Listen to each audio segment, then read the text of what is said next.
Welcome to You Don't Know Ball. Today we're here with Kevin Bowen covering the Colts for 107.5 The Fan. We're going to be talking about the Colts offseason, their expectations for the upcoming season. As always, if you don't know ball and want to know ball, be sure to subscribe. Leave a like and let us know in the comments what you think the Colts record will be this year. So Kevin, just kind of to start it off, what was your favorite Colts draft pick and why? I know, in the first and second round, they kind of hit home runs, and that's kind of the general feeling from the public. But personally, what was your favorite? Oh gosh. I don't, maybe not to answer it, obviously. I would say maybe Anthony Gould in round 5 at Oregon State. I just think with the new rule change, the fact that they took, pretty much a kick returner, punt returner there, I think it'd be really interesting to see how the game is just impacted by that. So I thought that was a little unique outside the box, probably not a draft pick you would make this time last year, something like that. So, certainly Latu and A.D. Mitchell both bring a lot of intrigue. But yeah, I'll go a little outside of the box there. Yeah, I mean, I think for a lot of people, the A.D. Mitchell in the second round was a steal, and then Latu coming out of the first, I think that is kind of, I think a lot of people had him pegged as probably the best pass rusher in the class, and I think, maybe the medicals possibly scared him away. So I'll just kind of go into my next question. Does the medical pass for Latu concern you at all, or adding him to an already kind of stacked defensive line just might put it over the top? Yeah, I mean, I'd be an idiot to act like I know, the exact medical future, even history for Latu and, neck issues, particularly for guys that are playing that physical of a position. Yeah, I mean, it's got to be concerning. Clearly some teams weren't as comfortable as the Colts are with that. Part of me is thinking, okay, if I'm looking at the Colts side of it, do they feel like, to your point, it's a deeper defensive line room? They won't need him to play a million snaps. They can keep him somewhat fresh, not run him into the ground.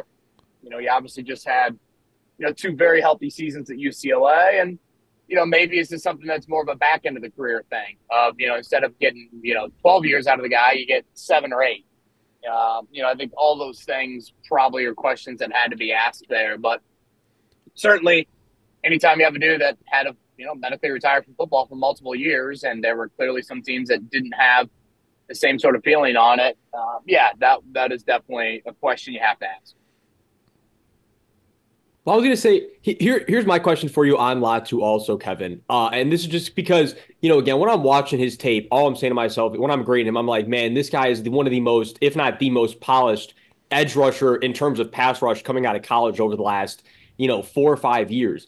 If he can hit that ceiling for you guys, though, and not deal with any injuries and just move forward in his career positively, how excited are you guys to have him on board, and how much of an impact do you think he can have on this defensive line?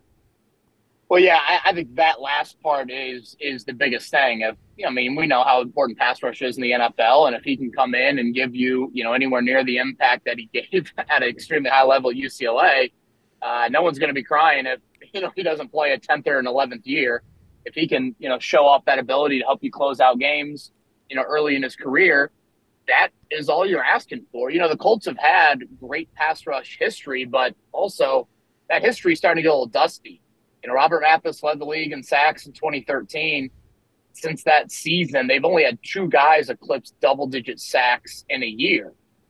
So they really haven't had the individual guy to do that. I thought there were moments last season where the pass rush was really rampant, but then too often you got to the fourth quarter and you're unable to slam the door shut on those games. So, yeah, it's probably a little bit more of like short-term return outweighing maybe the long-term value, which I know maybe not be draft 101 sort of thought process with a first-round pick. But at the same time, when you're talking premium positions, I think swinging at that sort of idea or thought makes some sense.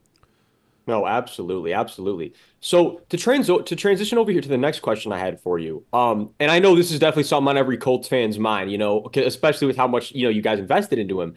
What are the realistic expectations, would you say, for Anthony Richardson this upcoming season? Oh, gosh. Yeah, it's a great question.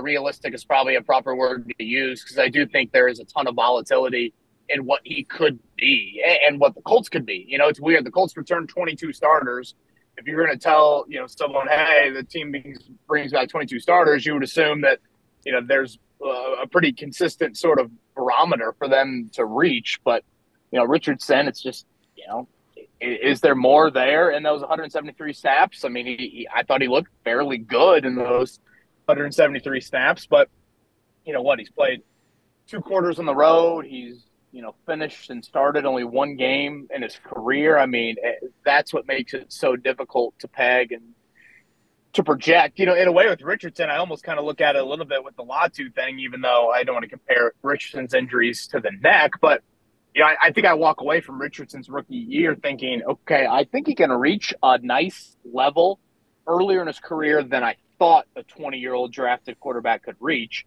But given his playing style and given the longevity of those types of quarterbacks, is he going to get, deep into his 30s like some quarterbacks have shown that ability? So it's a little bit more of a big picture question. But, I mean, realistically, considering everything you're bringing back offensively, I really respect Shane Steichen from an offensive mind standpoint.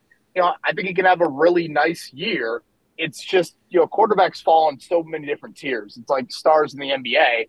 Yes, you can put an all-star label, but you look at the 12 guys in an all-star game in a given year, there's a wide range of stars.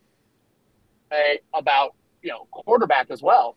To me, quarterback, there are some great quarterbacks, but, whatever. Patrick Mahomes' level is different than, whoever else you want to throw on that tier. So I think you can have a solid year, nice year, but, even to label it like a CJ Stroud rookie season, that would probably be a little bit premature to ask for. No, I think that's very good, level-headed take. And in terms of what you'd want, you just want him to stay healthy the whole season, show you that he has that first, and then the real development can start. It's harder to develop a guy when you're still worried about, how long he's going to be on the field and if he's having issues staying on the field, as you know. So. Oh, certainly. Yeah. Yes. Availability is going to be paramount. That goes without. Yes. Could not agree more on that. Yeah, I think the biggest thing I noticed when watching Anthony Richardson last year is like coming out of the draft, it was always this talk about, oh, he's so raw. But in the limited time he played, he looked a lot more polished than I would have imagined. And I'm a big Anthony Richardson guy, but I think also having that guy in a Shane Steichen to be the offensive coordinator who made kind of Jalen Hurts into the quarterback that he is today was such a good piece of his development. And going into this year, I think seeing how Anthony Richardson's play style was last year, to me, A-Rich strikes me as a guy who just wants to learn and continue to get better. And yes, while he is a big, dominant force and has the legs to run, I think that there is also this reality where he understands that if I want to have a long, successful career in the league, I cannot be this big bruiser. I mean, I'm honestly so surprised how healthy Josh Allen has been through his career. Not to compare the two, but if you look at stature and the way they play the game, they have a little bit of a similar game. So I think having Steichen there and then also adding the addition of an A.D. Mitchell as I move to kind of a wide receiver room question, the extension for Michael Pittman, you have Josh Downs who showed some flashes last year. You add a speedster that's 6'4" in A.D. Mitchell. What are your expectations kind of for this wide receiver room going for this year? And then where does that kind of leave Alec Pierce? Yeah, I'll just add one more thing on the Richardson front, in terms of his playing style. When I watch Josh Allen take off and run, I think he looks reckless at times. Like when I watched Richardson do that last year, I didn't think his injuries came off reckless decision-making. And I know there's probably a fine line in that. And sure, there's time and score that, guys just need to lay it on the line. But I think the big thing with Richardson is just limit, not eliminate the run threat. Like I felt like they ran him a little too much. So naturally you just expose him to more hits. So limit, not eliminate that run threat. As far as the wideout core is, it's certainly a very young group still. I mean, I know Michael Pittman now is, heading into year 5. Alec Pierce is a guy they drafted to be a deep ball threat. I don't think they've supported him with a type of quarterback to tap into that. But I think that is absolutely vital for Richardson to try and enhance that. Josh Downs had a really good rookie season. And then, of course, Mitchell, Shane Steichen and Reggie Wayne, his position coach, they have not held back in terms of the, high praise they're already throwing out for him. So I'll be very, very interested to see how a wideout group that I think on paper does not rank as one of the best in the league and probably is still in a bit of a prove-it category and a little bit of a youth category. how they look. Considering the run threat of Richardson and Jonathan Taylor, you should be facing a lot of loaded boxes, and your outside wideout should be getting a lot of favorable matchups. Can you take advantage of that? So I do think that's a group that is in a big prove-it stage at this point. For Pierce, it's that third year of a 4-year rookie deal, so that's important for him. And then is there another step for Michael Pittman Jr. now that he's gotten paid? I don't think. I think those are some of the questions I'd have wideout wise. Yeah, I would agree with you 100% on the Michael Pittman. That's actually was kind of one of my questions. But you already have kind of answered it. I was going to say, like, more than anything, it's kind of like, is Pittman going to make him another jump now that AD Mitchell's been added? Or in turn, is it going to kind of be where they actually are both just humongous threats and they kind of not take away each other's targets, but complement each other well, where maybe Michael Pittman's stats aren't as high, but then AD Mitchell also has a fantastic rookie year? Like, where do you see that going kind of this year with Michael Pittman? Yeah, I mean, the thing about Pittman and Pierce, if you look at it, I want to say last year they were second and fourth in wide receiver snaps over the course of the season. I think Pierce might even been first now, I think, but if you asked NFL fans to rank who led the wideout position in snaps last year, I think you get about 137 guesses before you'd guess Alec Pierce. So, again, you just need more production off of that. Pittman was easily the heavily targeted, most consistent guy. I've heard people even peg Pittman as like a tight end playing wideout. I think that comes with a bit of a negative connotation, but I do think it means, consistent pass catcher, a little bit more in between the numbers guy, not going to do a ton down the field. Now, he would point out, when he had a guy like Carson Wentz that, does throw it a little bit more vertically, there were some moments for big playability. Obviously, Richardson's sample size was pretty limited with Pittman next year. So, yeah, I think another area the Colts have got to improve on is just yards after catch. I didn't think that was, as big of a part of the offense that it needs to be. So I would say that, kind of tapping into Pittman, he's more of a physical guy after the catch. Can he provide some of that? No, okay, and that's a good expectation to have too, because he made a big jump last year that I honestly was not expecting. And if he can make another one, I mean, you guys could have like an all-pro type, receiver out there, and then with AD Mitchell coming in, all of a sudden, to your point, yeah, they're in a prove-it category now, but this receiving core could start really making some noise this season. Yeah, I think it's the group that, maybe offensively is the biggest difference between, is this team, 8-9, or is this team 11-6 and possibly one in the AFC South. Again, the Colts have been, much higher on the group than I think a lot of people. Really haven't seen a veteran added to that room in recent off seasons, and we'll see if it pays off, because it's not like their tight end room has got a stud in it. Right. It's just kind of a bunch of guys right now as well. So I would group all the pass catchers together as, really an important season. So, kind of leaving out the obvious answer in an Anthony Richardson, what Colt do you think will make the biggest jump this year? Ooh, that is a good one. Honestly, out of pure production, I'll say Alec Pierce. I'm not sitting here acting like Pierce is going to have some breakout season, but to the point I was making a few minutes ago, if you looked at how many snaps Pierce played and how many catches he had, it's frankly alarming and shocking that he played so much and had so few catches. So again, just off of production, even though AD Mitchell's probably going to eat into that, or will eat into that, that's where I would probably go on that answer. Do we see any tight end emerge? Jelani Woods didn't play as a second-year tight end after having a nice rookie season. He would probably be a name to watch as well. Yeah, no, I think that's my thing too. Is I know I guess Pierce was wide receiver 2 or 3 last year with Josh Downs in terms of the depth chart ranking. But when you get, AD Mitchell in there, it may push, Pierce down to 4. And yes, while that idealistically doesn't look great, you're moving down the peg, and there's only so many good corners or defensive backs on a team. So when you're going against a team's 4th corner, obviously if you're that good of a receiver, you're going to create separation and kind of make your way in the league. And I think that's what getting AD Mitchell does. So overall, I just think the addition of Mitchell allows Pierce to kind of maybe see his ceiling. And you have to also take in that Anthony Richardson's arm is great. So with so much threat in the receiver core. I just think I know that like me and Dobbs personally, like we really like what the Colts have done, and it's just I'm very excited to watch. I'm in Chicago, so I'm hoping to make it down for the Bears Colts game this year. Yeah, the thing about Pierce, boy, that'll be a fun game, fun atmosphere there in week 3. The thing about Pierce too is he doesn't need a lot to impact. Like you don't need Michael Pittman targets. Pittman needs 9 targets to get his 7 for 84 day, or however you want to describe it. Pierce is, to use a baseball analogy, I'm a Reds fan. Pierce is Adam Dunn. He can hit a homer, but he might, strike out and throw his bat into section 103 after one of the strikeouts, which, again, if you can get 2 targets and one of them goes for 52, that's all that matters. And there's been a moment or two in his career where he's had that. Now the question is, with the big arm, like you said about Richardson, can you tap into more of that?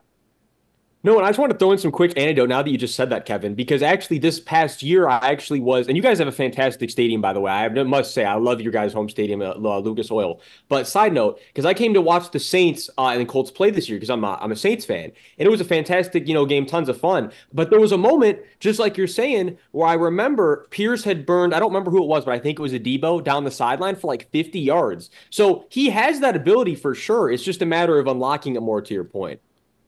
Yeah, and I want to say the Raiders game late in the year, which is a game they had to have to stay in the playoff mix. He had another one of those plays, like, 3rd and 1, everybody loaded up, and boom, play action. You go over the top and you hit him. Yeah, that Saints game, well, granted, the Saints did that to the Colts about 9 times in that game too. That was one of those games where you were tapping into that. So, again, some guys are single and doubles hitters, and some guys are triple and home run guys, and he's 6'2" and 220 something, or 6'3" and runs 4.3 for a reason. Fans of college football certainly saw it at Cincinnati. He had some big time, vertical plays, even in the national semifinal game against Bama. He had some moments I thought that Desmond Ridder just, couldn't find him or missed him there as well. No, that's a great point. Yeah, I think I love the answer that you actually said him, because I feel like a lot of Colts fans are kind of like off on Alex Pierce now. It's refreshing to hear a more like level-headed, reasonable expectation for him that like, hey, this guy has talent. We just got to figure out how to make it work now that we actually have a quarterback that hopefully is able to stay healthy with the deep ball arm. So yeah, again, I'm not acting like draft him, round 2 or 3 of fantasy, but a guy that I think has been stymied by Minshew and Matt Ryan would be Alec Pierce. So kind of, we've addressed the defense, we've addressed the offense kind of in our questions, and looking at the roster, the Colts have actually a very solid roster through and through. My question would be, is there any area of depth that kind of worries you on this roster? Just kind of giving it a general overview. To me, it's probably the DB or cornerback room, just because it's pretty young. Is that kind of the general consensus among Colts fans, or is there a position group that we should be looking at and a little bit more worry? Yeah, it's easily the DB room, and you could make an argument: is it corner or is it safety more? Both of those are very concerning in terms of experience and probably quality. Corner, I think you have a little bit more potential in that room. Safety, short and long term, I think that's where you have some real questions there. So those would be the two. If you watch the Week 18 game against the Texans, certainly C.J. Stroud over the top in that massive win and get in type of game. And for a team that had a ton of sacks last year, they let some, pretty mediocre / bad quarterbacks, beat them. Losses to Taylor Heineke, losses to Jake Browning late in the season when you really needed those to get into the playoffs. So that would definitely be the area. I think a lot of people had pegged corner for them at pick 15. Latu obviously fell a bit. So I would say corner and safety. Yeah, I think with your guys' cornerback room, again, like there's potential there, but there's just more question marks than answers. Like obviously we know Kenny Moore is a fantastic slot. There's nothing to worry about in terms of that. But then your X and Y corner situation, it just gets dicey. And again, Julius Brents, who I guess now is going by Juju Brents on the depth chart, he had a solid rookie year, but in terms of it's always with DBs, it's always like, are they going to make a big jump, or are they kind of just going to be that same corner they were from the rookie year, right? And if Juju Brents can make a big jump, all of a sudden you have two of the three main spots filled, and you really only have to worry about your third corner, which at that point I guess would be your Y corner. But there definitely are a lot of questions in that DB room. I would say I would agree. That's definitely where whenever I looked at the depth chart, that's really the only area. To Hunter's point, this is a very well-built roster, I'm sure, as you're aware too. But that's probably the one area that there's definitely a lot of question marks.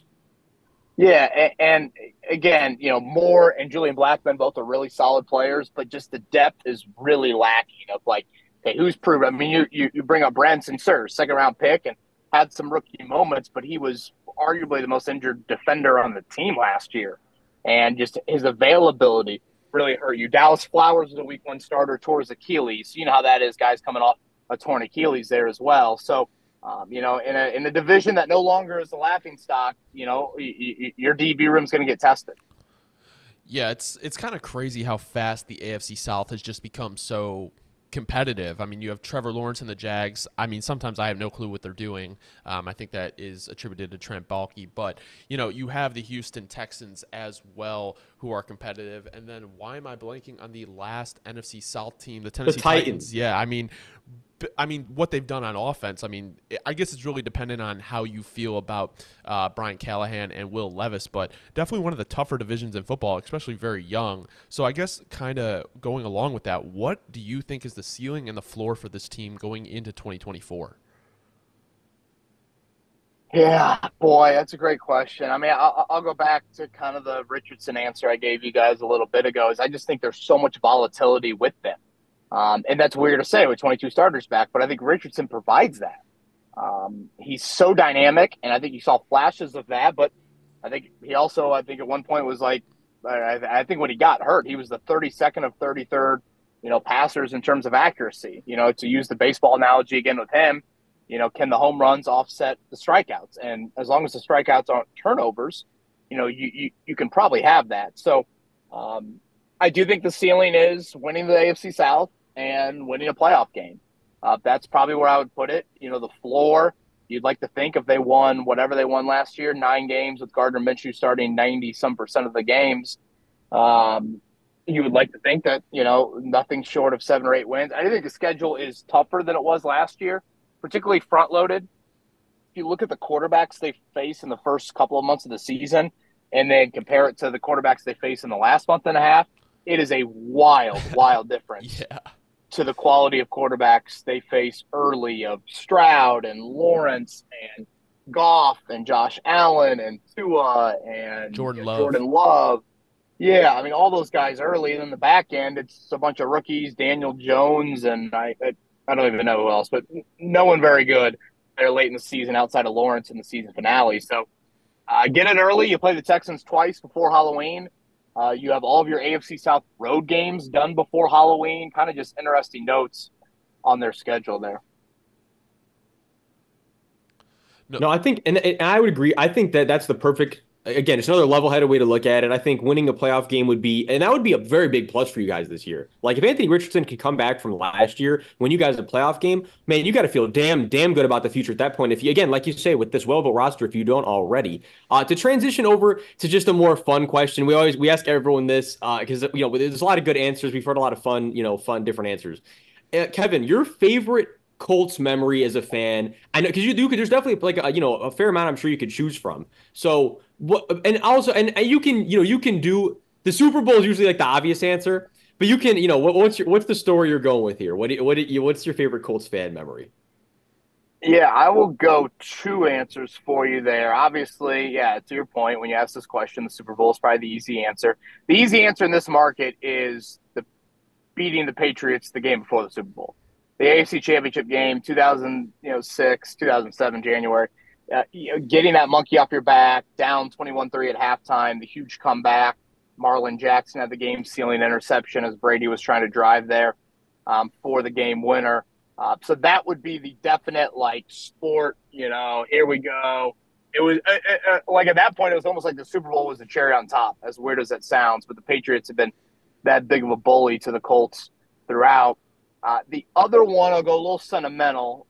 Chuck Pagano diagnosed with leukemia back in the 2012 season early on, and Bruce Arians became the interim coach. And their first game, back from that was against the Packers, Aaron Rodgers and company, and Charles Woodson and Reggie Wayne, who had close ties to Chuck Pagano, wore orange gloves for leukemia awareness in that game, and was incredible. Had 12 catches, over 212 yards. I think it was 212 yards, if I'm not mistaken.